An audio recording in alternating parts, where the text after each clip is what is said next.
following story really happened. I saw it with my own eyes. Maybe it didn't happen as I saw it, but more on that later. We were all going out camping, me and 3 friends from university. Let me introduce my friends. This is Darren. I wouldn't say that he is our group of friends' leader. Or actually, I would. He's the one that always gets us all out of the house and into the action. He's the first one to hit on that cute girl by the bar. He's the first one to jump from the roof into the swimming pool. According to himself, he was even more impulsive when he was a kid. I can only imagine his childhood and how often he must have broken his leg, scraped his knees, and hit his head. Still, if it weren't for Darren, we wouldn't have half the amount of fun we have. This girl is Celeste. We've known each other since we were children. We met each other when she moved into the house next door when I was 7. My mum told me to go show her around the neighbourhood, and after that we were inseparable for a few years. She's a nice girl, although her health isn't the best.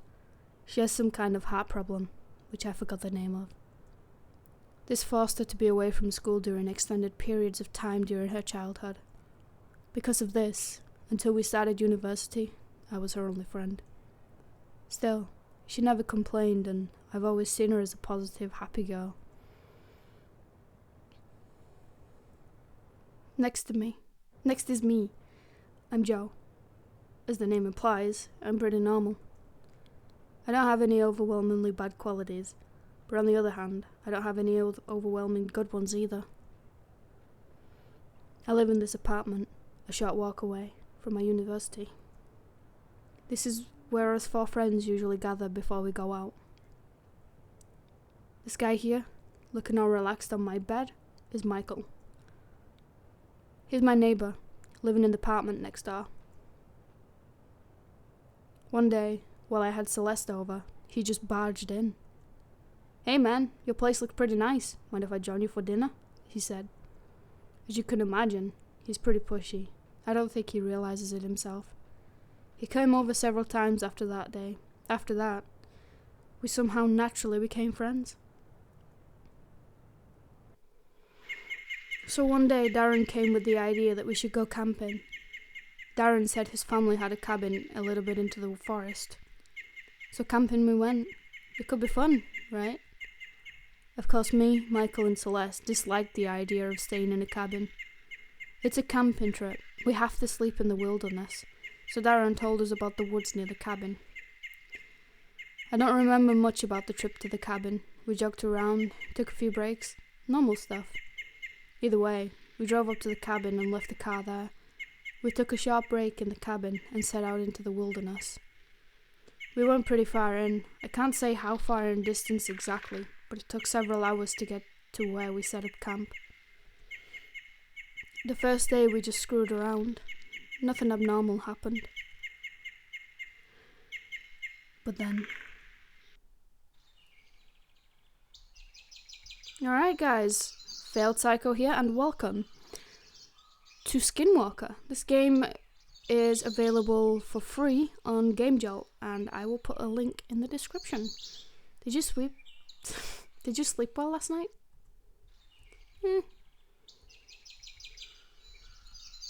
Morning there, or should I say good afternoon. Fix us some wood for a fire, will you?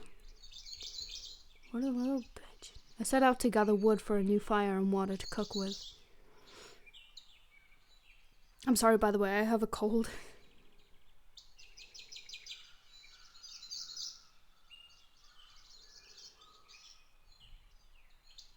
And get more wood. Oh. Didn't think it was going to do that. Okay, there's a weird sound going on right now. Oh, yeah. What is that sound?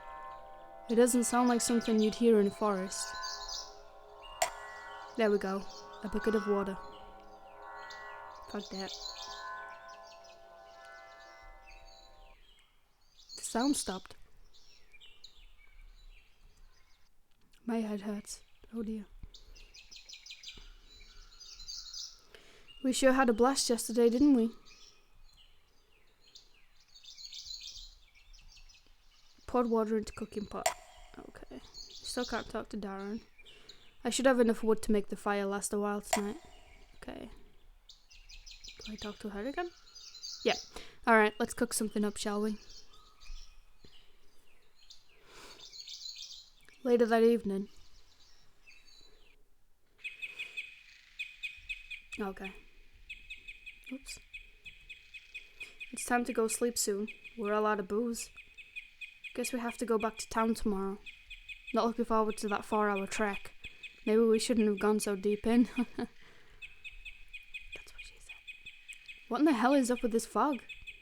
Every time I've been here before, haven't ever been any fog. It's really chilly outside for being in the middle of summer.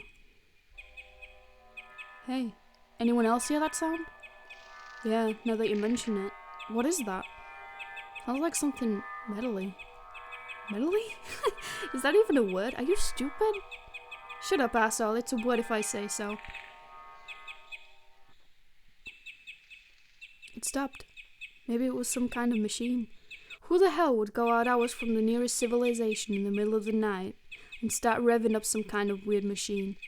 Who gives a shit? It's probably someone using a chainsaw or something. Let's go to sleep. I'm tired.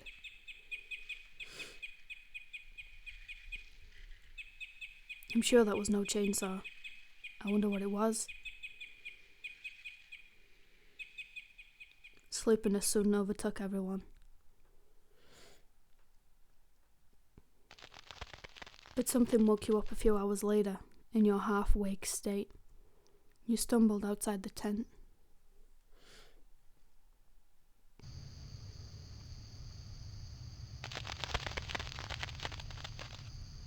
Darren? Michael? Celeste? Is that you? The mist is even thicker than before. I can't see much. I should check out that sound. Alright. That sound's back.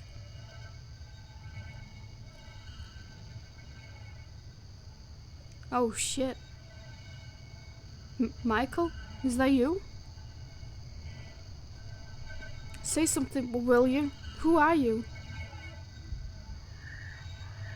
Oh shit. Whoa, stop right there. I have a knife.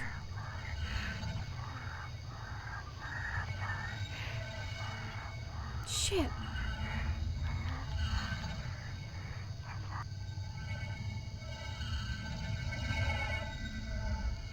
I'm going back to the tent. Okay, so I can't go back, so let's just run to the tent.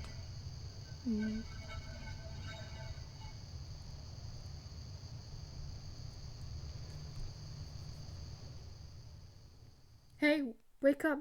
There's something outside the tent. What? I'm sure there is. There's lots of squirrels and shit. Go back to sleep. Hey, is Michael here? Yeah, I'm here. Why wouldn't I be? I don't know. The thing outside looked like you. It was probably some animal. That was my fucking phone. I don't think we have to worry about a fox or whatever. Take it easy. Go back to sleep. Well, alright then. Maybe it was just some animal. But those sounds.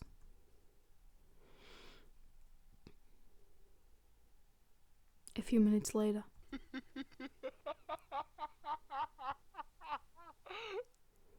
Okay, drop it. Whoever that is, I want to sleep already. It wasn't me. Me neither. That didn't sound like any of our voices. Well, shit.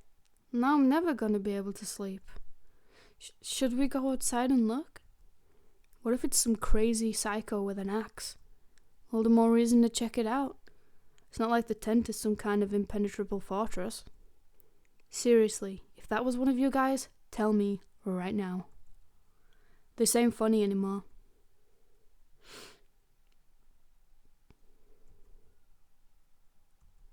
Okay, everyone get out together and check it out. I ain't going alone.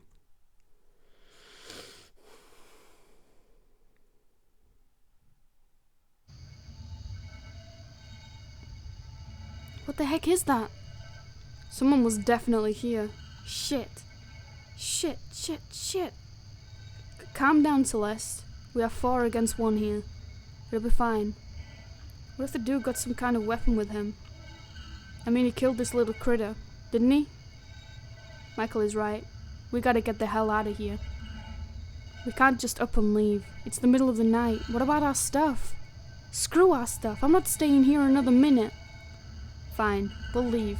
But at least bring the flashlight and some food and water. I think you're overreacting though. We haven't even seen anyone. Still, someone or something left this dead creature here. I can't exactly go back to sleep with no worries. I guess you're right. I'll go get the flashlight. Everyone bring some stuff you think we might need. A couple of minutes later. Alright, let's go.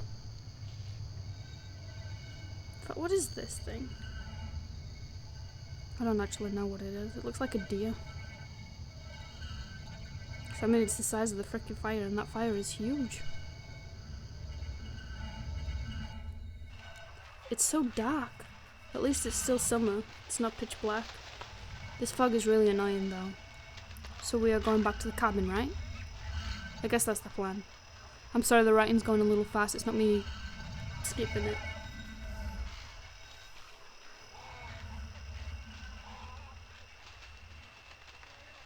Oh, this sounds creepy.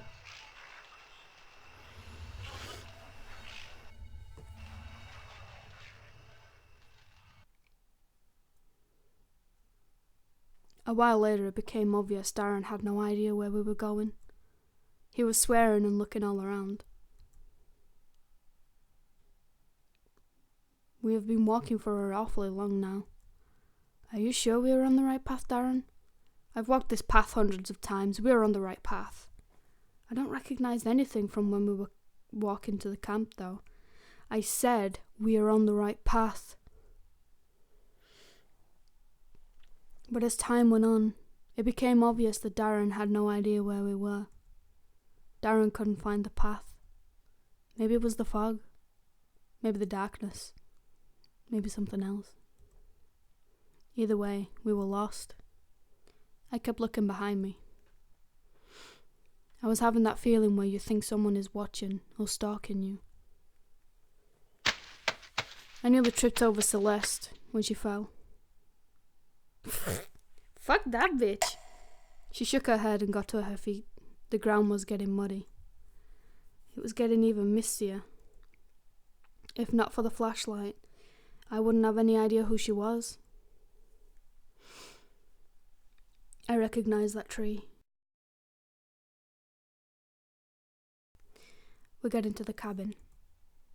Again, I had the feeling that something was watching me. My gut was screaming at me that something, somewhere, was wrong. I realized the sound from earlier was back, softer, but still present. I started looking around, panicking. Did a head count, or more accurately, silhouette count. Me, Celeste walking beside me, Darren in the lead, Michael to the left. Who the heck was the guy besides Michael? I quickened my pace. I thought about shouting out, but was worried. If I did, maybe the thing would turn around and jump Michael or something. I didn't know what to do. I ran my fingers along a knife I brought from camp. Then the cabin appeared out of nowhere. The mist was starting to disintegrate around us. It was easier to make out who everyone was now. I looked at the thing next to Michael. She looked just like Celeste. The thing next to me leaned in front of me. It wasn't Celeste. I should have ran or screamed, but my body was clenching up for no reason. The thing turned and walked into the mist. I caught up with the others as they entered the cabin, practically in tears. They couldn't find the car and were arguing about where we put it. I told them what I saw. Obviously, they didn't believe me. Still, everyone hurried inside and locked the door.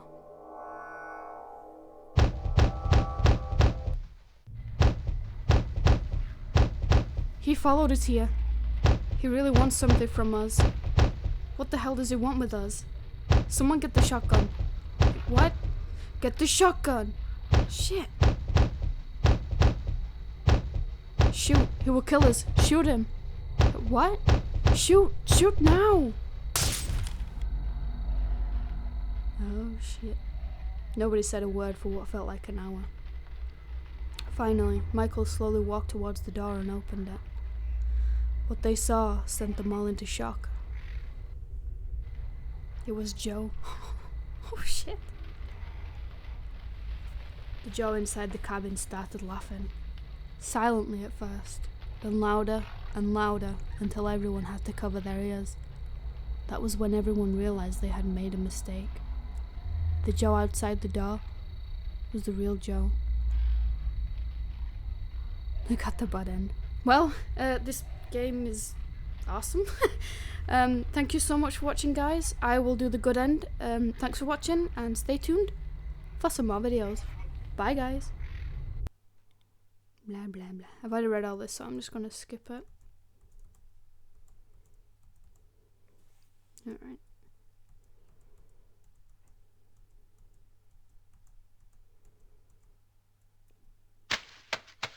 Okay, so we're going to help her this time. Yes. I took Celeste's hand and dragged her to her feet. It was getting even mistier. If not for the flashlight, I wouldn't have any idea who she was. I recognized that tree. We're getting to the cabin. Again, I had the feeling that something was watching me. My gut was screaming at me that something, somewhere, was wrong. I realized the sound from earlier was back, softer, but still present. I started looking around, panicking. Did a head count, or more accurately, a silhouette count. Me, Celeste still holding my hand. Darren in the lead, Michael to the left. Who the heck was the guy besides Michael? My grip on Celeste's hand tightened, and I quickened my pace. I thought about shouting out, but was worried. If I did, maybe the thing would turn around and jump Michael or something. I didn't know what to do. I ran my fingers along a knife I brought from camp. Then the cabin appeared out of nowhere.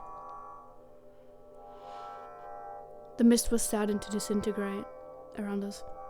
It was easier to make out who everyone was now. I looked at the thing next to Michael. She looked just like Celeste. The thing whose hand I was holding leaned in front of me. It wasn't Celeste. I should have ran or screamed, but my body was clenching up for no reason. The thing turned and walked into the mist. I caught up with the others as they entered the cabin, practically in tears. They couldn't find the car and were arguing about where to put it. I told them what I saw. Obviously they didn't believe me. Still, everyone hurried inside and locked the door.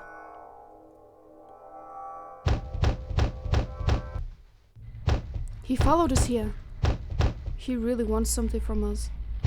He doesn't seem to have anything to break down the door with, though. What the hell does he want with us? Hell if I know, ask him.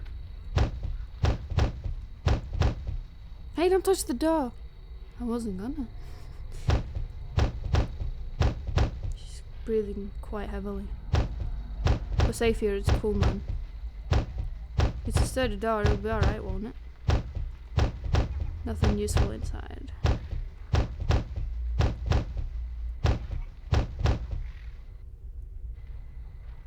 Did he go away? Fireplace, I don't have any matches though. Okay, so this is a further... Shit, the bastard hit the breaker. But he can't get in, right? Yeah!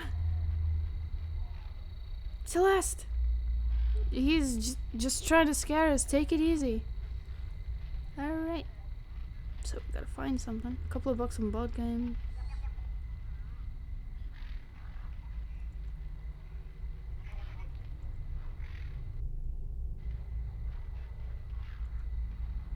I didn't click that window. What the fuck?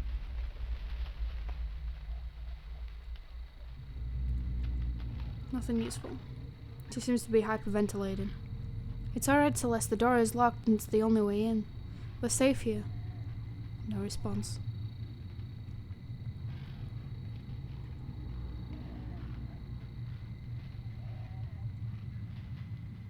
Oh, who is that? Did you see that? A very simple kitchen. No, I didn't click on the fucking window. A very simple kitchen. Various tableware. Okay. I think I'm supposed to find some matches. We're safe here, it's cool, man. We played some cards here before going out camping. Alright, so I don't think there's anything down there anyway. A table.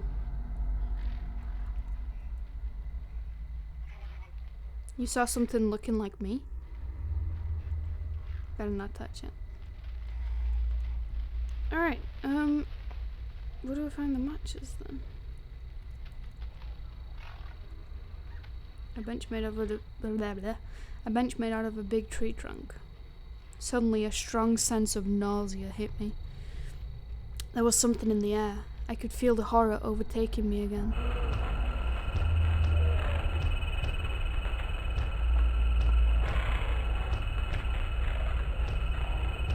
I don't feel too good.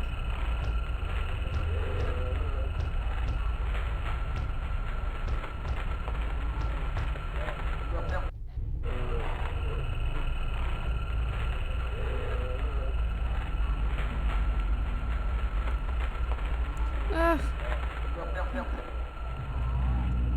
Can't get up.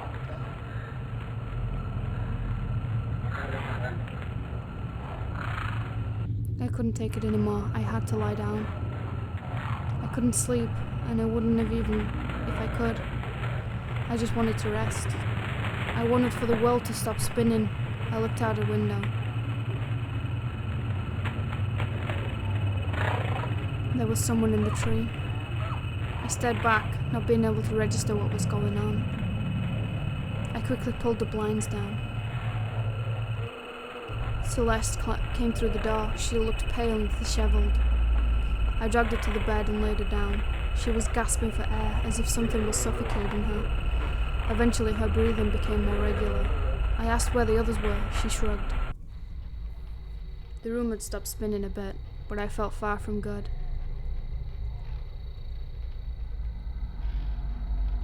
Suddenly, a voice could be heard from the locked door. What was worse, though, was that it was Celeste's voice. Let me in, God, let me in there. I immediately pulled my knife and placed it at the Celeste lying in the bed. Her eyes grew wide with shock and alarm, but they could have been faked. What are you doing? No, I'm the real one. The one out there. That's the imposter. I was in kind of a trance, unsure what to do, and staring down at her. Maybe I would have stabbed her if the voice at the door hadn't changed into some low, deep, guttural voice. Then it became high-pitched, like a little girl's. I pulled my knife away. I snapped out of the trance. Now the nausea was returning. I got to the door and opened it. There was nothing there but a trail of black liquid. So why can I not get the fucking shotgun? Suddenly I got this feeling that it might not be the best idea to go outside. Do not go outside. I decided not to go outside. I don't think it's a good idea to go outside. Okay, so we lock the door again.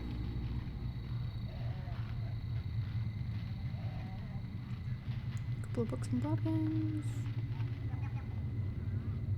Oh shit! Suddenly I got this sinking feeling in my stomach like something was seriously out of place. I couldn't place the reason, but I would soon find out. Celeste was dead, lying in a pool of blood on the floor. She looked like she had been shot. Panic started flowing through every vein in my body. Michael was lying on the floor, shot to the death. Now I know he was shot to death.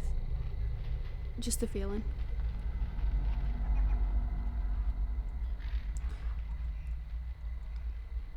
Recently shot to death, Darren was lying on the floor. I could see the wounds from the shotgun. Suddenly I realized, was there really someone outside? No. The shotgun. How tempting it had been. I had been looking for the right moment for a long time. The right moment for what, you ask? Why, the right moment to kill my friends. Obviously. What else? The shotgun. Oh, how tempting you had been. I just had to do it. Always taking me for granted. Those bastards. Just because I'm nothing special. This should teach them not to mess with me.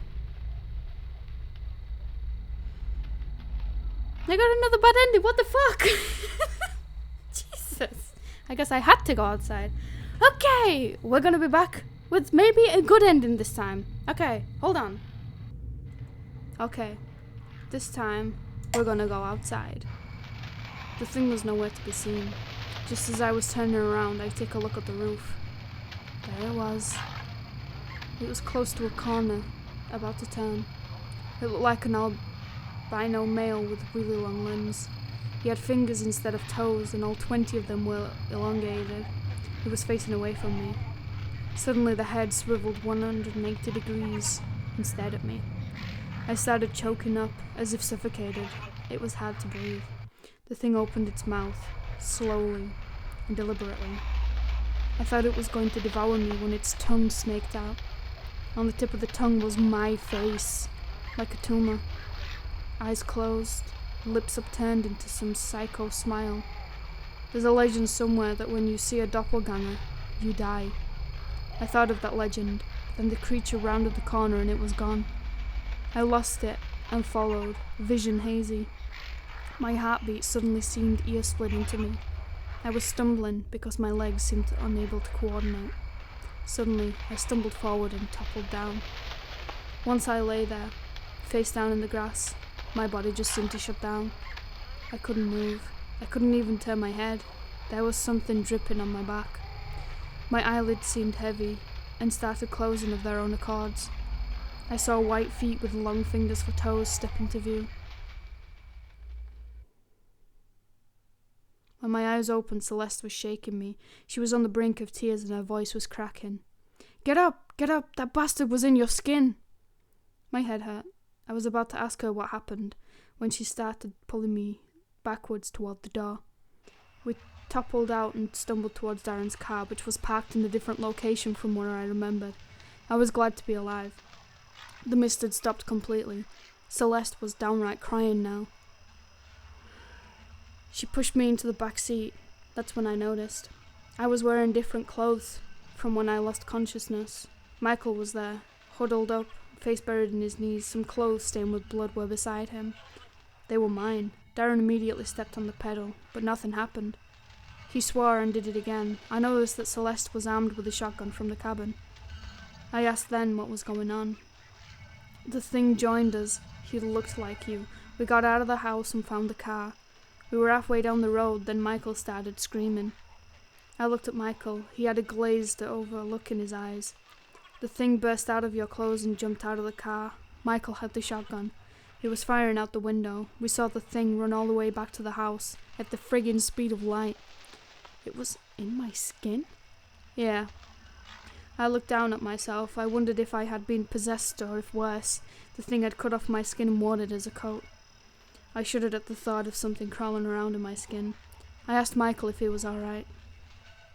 The thing talked to me. I asked about what. He didn't respond. I realized he was sobbing. The car jolted into motion. Darren fist pumped as the car started accelerating. I turned back towards the cabin and saw the albino thing staring on the roof of the house, watching us. I shuddered and turned back. Celeste screamed. The thing was in front of the car, on the windshield. It opens its mouth, and my tongue face slithered out. Celeste fired the shotgun. The glass shattered and it was thrown backwards. Darren shrieked and I saw blood coming from his face. Something pierced my face, and I realized it was glass. The car skidded to a stop. The car doors opened without any discernible reason, and I fell out. The thing lay directly across from me, eyes closed as if it was sleeping. I wished I could close my eyes. Its mouth hung open, and I saw myself again emerging. It didn't move or say anything, because I couldn't. No, I didn't move. My face looked at me and started to talk. I love you. I love you. I love you. I want to be you. It repeated over and over again. It was coming close to me. I wondered if it was going to bite me to death. The thing's eyes shot open and I realized it was going to kiss me. I managed to regain some control and instinctively twisted back from it. I guess that was what saved me. There was a sound like an explosion and blood spouted from the thing. Celeste was standing over it. His face and body were bleeding and she had this spaced out, psychotic look in her eyes. She had just fired the shotgun. My face looked directly at me. I am you, it whispered. She fired again and I saw my own face begin rot into nothing more than a skeleton in front of me. The thing's head flowered open. That's the best word I can find to describe it. Its head kind of split and split again, peeling away. I saw faces, lots of them, all on the inside of its head. I think I saw Celeste and Michael's faces. They were whispering something unintelligible. In the center, where the brain should be, there was a single, red, cat-like eye that was rotating in its socket. It was producing the mechanical droning sound. Celeste fired one last time. The thing sort of withered away, becoming wrinkled and smaller and rotten, until it just disappeared. Celeste dropped the shotgun. I started twitching and spasming as control of my body returned to me. Eventually I stood up. We got into the car silently. Darren was bleeding too, but no one said anything. We drove back to the city in silence. We explained away the damaged car as being attacked by some crazy thieves. We had ourselves patched up. Michael was still in a shock-like state. I hear he was like that for a while. When I asked him what he thought of the incident later, he denied it ever happened with compelling conviction. His eyes looked dead, and he had lost weight. I don't know if he forced himself not to remember, or if he genuinely knows nothing of it. I know what I saw, but I can't remember the exact place. It has been 2 months now. We still refrain from talking about it. If you were expecting some huge twist or something, you'd be disappointed. I still don't know what we met out there. I don't want to know, actually. I still have nightmares about my own face shouting, I am you.